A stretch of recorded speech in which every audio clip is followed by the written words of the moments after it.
Selon la Troïka, la réunion qui a eu lieu hier au Livingstone, au Zambie, était nécessaire pour voir la situation politique actuelle de la Grande Île. Concernant la feuille de route de la SADC, la Troïka a soulevé que cela figure parmi l'une des preuves concrètes que la situation a évolué et tend peu à peu vers le retour à l'ordre constitutionnel.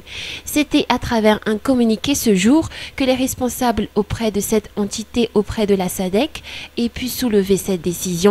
Les trois chefs d'État qui ont participé à ce sommet ont pensé qu'il s'avère nécessaire que la SADC tienne une réunion extraordinaire le plus vite pour se pencher un peu plus sur la question relative à la situation politique de la Grande Île.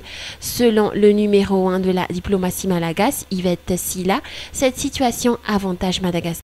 Nous avons constaté l'intérêt porté par la Troïka à la crise, à l'affaire malgache. Par ailleurs, nous estimons que le fait de convoquer à un très haut niveau les chefs d'État de la SADC témoigne de leur intérêt porté à Madagascar. Pour l'ambassadeur de France à Madagascar, Jean-Marc Châtaignier, cette situation démontre la volonté de soutien émanant de la SADC pour stabiliser au plus vite la situation politique actuelle.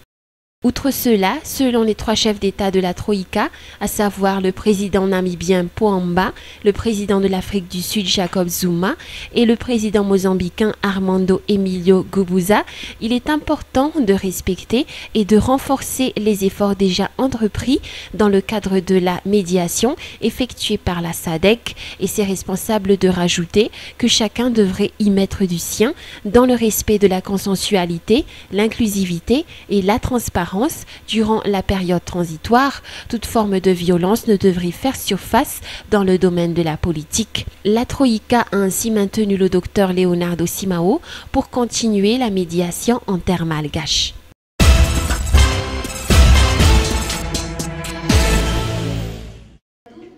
Quelques jours après sa nomination, le ministre de la Communication, Harry Rahazasson, a rencontré ses collègues de l'ORTM ce jour. Une rencontre où le ministre a pu révéler devant l'Assemblée que lui-même connaît la réalité endurée par les employés de la télévision et radio nationale. Dans son discours, le ministre a promis aux employés de faire intégrer toute l'équipe. Bon nombre d'employés travaillent bien, mais ils sont malheureusement des bénévoles et des ECD. Avec l'aide des responsables au sein de l'ORTM, le ministre de la Communication commencera pour très bientôt le recensement des personnes servant ce service public. La priorité commence par ordre d'ancienneté, selon toujours le ministre. Sinon, le ministre a également promis de changer et d'acheter divers matériels pour la télévision et la radio nationale. D'ailleurs, lors de cette rencontre d'aujourd'hui, le ministre a remis un nouvel onduleur et un ordinateur pour la télévision nationale de Muramang. Chose qu'il a promise lors de son passage à Muramang le 29 mars dernier. Autre point, le savoir-faire des employés. Le ministre n'a pas manqué de souligner l'importance des concurrences dans le secteur audiovisuel. C'est justement pour cela qu'il préfère assainir encore le secteur. Il a demandé 3 mois avant de publier une nouvelle liste des radios et télévisions légales. Notons que cette journée a été marquée par la distribution de la traditionnelle Nufke Namtapiavanen entre le personnel du ministère et celui de l'ORTM.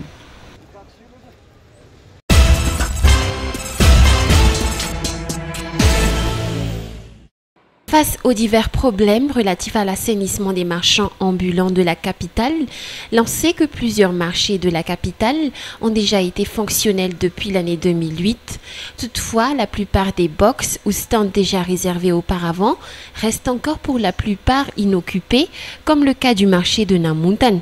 600 places dans ce marché ont déjà été réservées. Malgré cette situation, l'on peut quand même remarquer que ce marché commence à être connu et fréquenté par la population riveraine à l'issue d'une investigation de nos journalistes aujourd'hui. Auparavant, le marché de Namuntan faisait plaindre les marchands car n'attirait personne pour des tas de raisons, dont la principale est que Namuntan a été desservi par aucune ligne de transport. À cet effet, le nombre de clientèle se trouvait réduit, voire inexistant. Depuis près de 2 ans, certains marchands avaient l'habitude, malgré cela, à vendre et à réaliser leurs activités quotidiennes ici. Les clients commençaient petit à petit à venir. Le problème de communication et de publicité concernant le marché de Namuntan et la cause de cette situation ont souligné les responsables.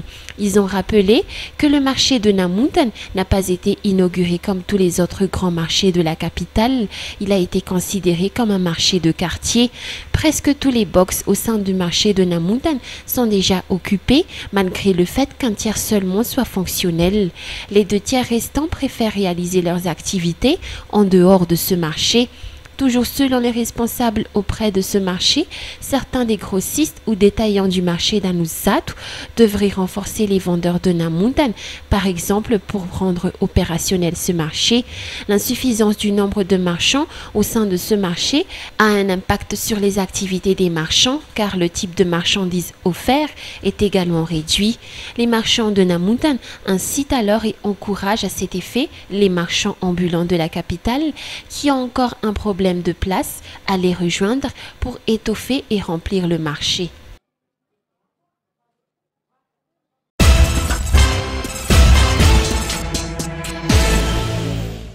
Air Madagascar et l'aviation civile de Madagascar ou ACM vont devoir répondre aux questions de la sécurité aérienne européenne ce 5 avril à Bruxelles, questions relatives aux exigences et normes de l'OACI après des incidents flagrants constatés par les Européens par rapport à l'avion de la compagnie aérienne malgache. Ce matin, c'était au tour du nouveau ministre du Transport, Benjamin Ramanatsoa, de convoquer la presse pour expliquer l'importance de cette rencontre de Bruxelles. Dans exactement 4 jours, ce problème d'Air Madagascar préoccupe le ministère du Transport. Si jamais les réponses d'Air Madagascar et ACM ne satisfont pas la partie européenne, les choses se compliqueront pour la compagnie nationale, car à partir de cela, le risque est grand pour que les avions d'Air Madagascar ne peuvent plus atterrir dans les aéroports européens. Selon les explications du directeur général d'Air Madagascar, la compagnie est prête à répondre à des questions relatives aux normes, car depuis des années, les efforts ont été menés pour respecter les normes imposées par l'OACI, l'Agence internationale de la sécurité aérienne. La délégation malgache qui va rejoindre Bruxelles est composée de techniciens de haut niveau, selon le chef de la délégation, Razafi Robert-Jean. D'après ses explications, cette rencontre de Bruxelles sera une occasion pour Air Madagascar de démontrer son professionnalisme.